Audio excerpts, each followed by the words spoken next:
Well, hello again and welcome in. Wherever you are today and wherever you're listening from, I'm so happy to have you over to feast upon God's Word together. Get your plate ready today and take a seat. It's the 44, which is Matthew 4:4. Man cannot live on bread alone, but by every word that proceeds from the mouth of God. Let's eat. I'm still your host, Jed Yancey, and here lately I've been really hung up on Psalm 81, which is where we're going to spend our time eating from today.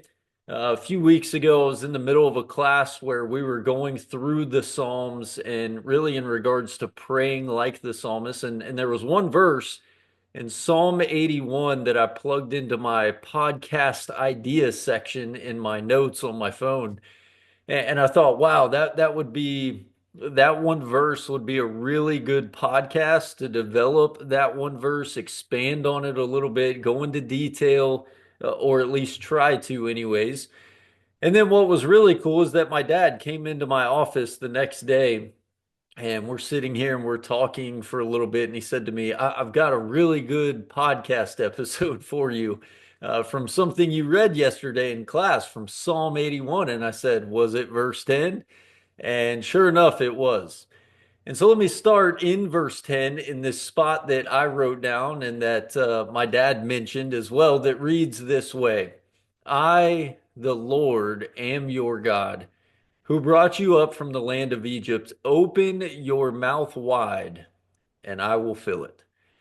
Now, I'm not going to lie. I almost titled today's episode just Open Wide, which would have been really appropriate, I think, most especially because in this next year or so, I'm about to be saying those two words quite a bit to a baby that's living in my house that Megan and I are trying to feed, which honestly brings to light a concept in life that we know a lot about, right?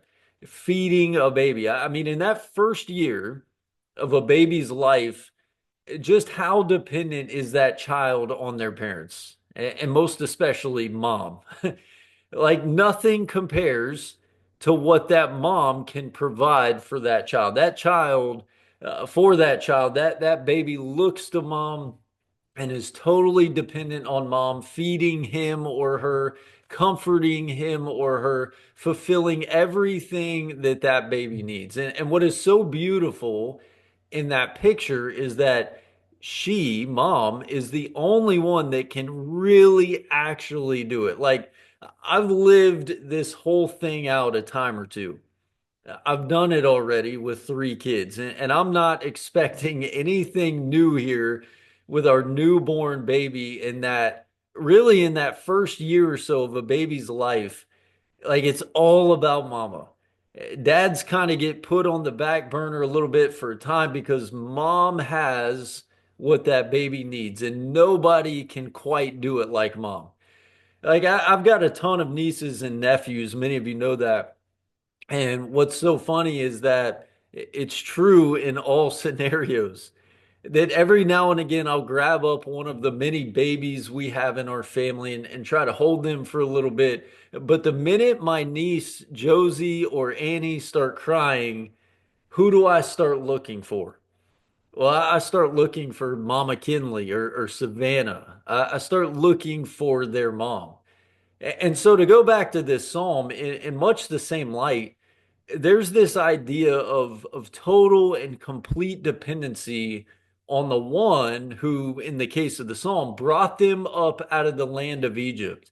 In this case, God had done so much for them already. And I think that maybe this episode here today comes at a really good time, or it's good timing in coming off of Thanksgiving because many of us, I hope, took some time to consider all that God has done, and to that we are thankful for. But sometimes we can move from seasons like this of giving thanks and go right back into the land of forgetting, not depending on Him, not trusting Him, not thanking the one who has done exceedingly and abundantly more than we could ever imagine.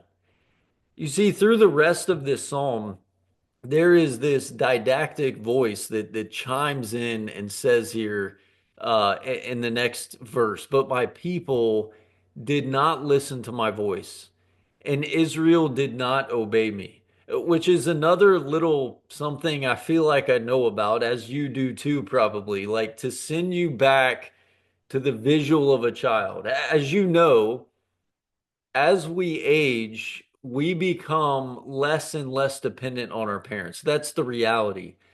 I mean, 13 years ago, when I became a dad for the first time, I was changing diapers, I was rocking Finley to sleep, bathing her, doing everything for her because she could do nothing for herself. And now I'm happy to report she is potty trained. She can clothe herself and she even does her own laundry. And honestly, when you think about that, this isn't just with us, like we see it in nature too. My mind initially, when I read verse 10, open your mouth and I will fill it. I see that in nature as well. I think of like a baby bird up in a nest, and they're totally and completely dependent upon mama bird, not only protecting the nest, but going out and finding food and bringing it home to open and chirping mouths ready to eat. That is until they can fly and until they can leave the nest and until they can go out and gather their own food. It's then that they become less dependent upon mom. But through the way in which we age and become less and less dependent on our parents, most especially when we leave the nest, I started to wonder if sometimes like the whole idea surrounding that doesn't trickle into where we are and all that we desire to be and even all God desires us to be spiritually. Like I mean, is it so that the longer I'm a Christian, the less dependent I am on him? Is it true of me that I'm at a point spiritually where I say more times than not that I got this and I can do this, and my mouth is not open wide in this relationship with God for Him to fill it and for Him to feed me, but rather it's closed because I can feed myself? Like, there's a lot of ways to go with this episode here today. But I think the best place to go for our 44 is the direction through which we see the rest of this psalm read. So let me start back again in verse 10, and I want to read it straight through the end of Psalm 81, and then kind of make some points along the way for our 44 today. Psalm 81 and verse 10. I, the Lord, am your God, who brought you up from the land of Egypt. Open your mouth wide, and I will fill it. But my people did not listen to my voice, and Israel did not obey me. So I gave them over to the stubbornness of their heart, to walk in their own devices. Oh, that my people would listen to me, that Israel would walk in my ways. I would quickly subdue their enemies and turn my hand against their adversaries. Those who hate the Lord would pretend obedience to him, and their time of punishment would be forever. But I would feed you with the finest of the wheat, and with honey from the rock, I would satisfy you. You know, what a beautiful passage to think on. And yet, on the flip side, how hurtful and how real that can be if that's us. And so, a few things here for your 44. First off, back to verse 10. In the same way that a mom will feed her child, God will, it says, God will feed you and I. And as you look back on Israel's history, he did it over and over and over and over again. And yes, a lot of that through their whining and through their complaining and even through their mistakes. However, there comes a point in time, as we also see through the example of the Israelites, that verse 12 is the reality. The language here in verse 12 should bring to your mind the wording from Paul in Romans 1, where three times Paul writes in there that God gave them over. God gave them over. And in that, he gave them over to the lusts of their heart, to degrading passions, to a depraved mind. In this, which is eerily similar to what is said here in the psalm, we see I, God, gave them over to the stubbornness of their heart, to walk in their own devices. Like, I know I'm not there yet as a dad, and I pray that God will delay it as long as possible, but I know it's coming one day where my children will be older and they'll be grown, and I hope that He delays that as long as possible. But I hope that I never have to cross that bridge within so many situations we see out there in the world today where parents are heartbroken and they're wrecked and they're devastated over a child that's chosen to go the complete opposite direction of all that we've trained them or all that you've taught them to be. And then to think on that from the standpoint of God, all that He's done, the grace He's provided, what He's given us through His Son Jesus to reach this point where He says some of the scariest words in all of the Bible, in my opinion. I, God, am giving you up, Jed. And why? Why would He do that?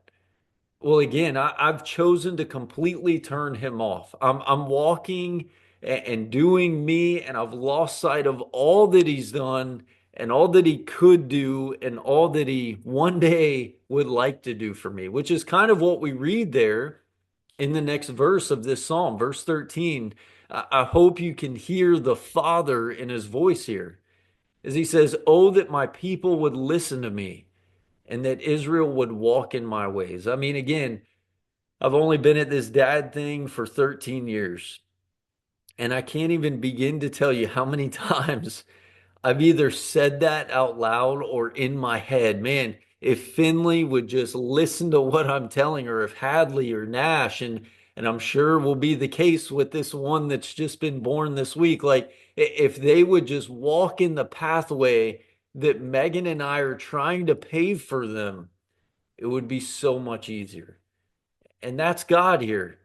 Man, if they would just do that, if they would just depend on me and rely on me and listen to me and turn to me and walk in the pathway that I've paved for them, not only would it be easier, but they would find so much success and so much peace and so much joy right there because all these battles and all these enemies out there that they think and I think and you sometimes think we can fight on our own. God says, man, with that, you depend on me, I will quickly subdue all of that. I don't know. I don't know about you guys, as you're listening so far, but, dependency on God over time, continuing to open my mouth wide so that He can fill it becomes something that's so easy to lose this desire to do. And honestly, it's not something we talk a great deal about because it's just one of those no duh kind of things we throw around as an answer in a Bible class. Well, we just got to depend on God. We just got to trust in God. We just got to rely on God. And yes, we do. I understand the concept of that. But I guess my question here today for you and for me to reflect on and eat on is, am I actually doing that? Is my mouth open wide? Am I allowing God to fill it? Or have I become the one that is closed off and dependent upon myself? Or even in some cases, my mouth is open and He's filling it, but then I spit it right back out and right back in His face. To tie back into this season of our year, man, I've given a lot of thanks in the last week or so, and I'm sure you have too. But for me personally, through the birth of a child, and how sad of a situation it is to think that God has so much more in store for me, and so much more in store for you, and for us, and for His church, and for His people, just as He did for the Israelites. But to get to a point where we forget and we depend on ourselves and stop listening to His voice and close off to a point where we don't allow Him to be the one who fills us up through our trust and through our reliance and through our dependency upon Him. So maybe you're sitting here and you're listening to this, and that's you, and that describes you. I want you to listen to this last part, verse 16, because the very things you've likely been so thankful for in this last week, God wants to continue to provide you with. He wants to feed you, verse 16 says, with the finest of the wheat and with honey from the very place that seems the most impossible in this text, a rock. Through that, I would satisfy you. I will feed you. I will comfort you. I will redeem you and give you all you could ever need if you would just open your mouth wide. If you're 44 today, may we all live the kind of lives that are not open and close, but may we always be the people that open wide. For man cannot live on bread alone, but by every word that proceeds from the mouth of God our Father. He longs to feed us the finest and feed us the best and feed us something sweet out of the most impossible situations. But you and me, we've got to depend on Him. We've got to rely on Him, and we've got to trust Him with everything we've got. I thank you guys so much for listening today. I love you, and until next week, keep on eating.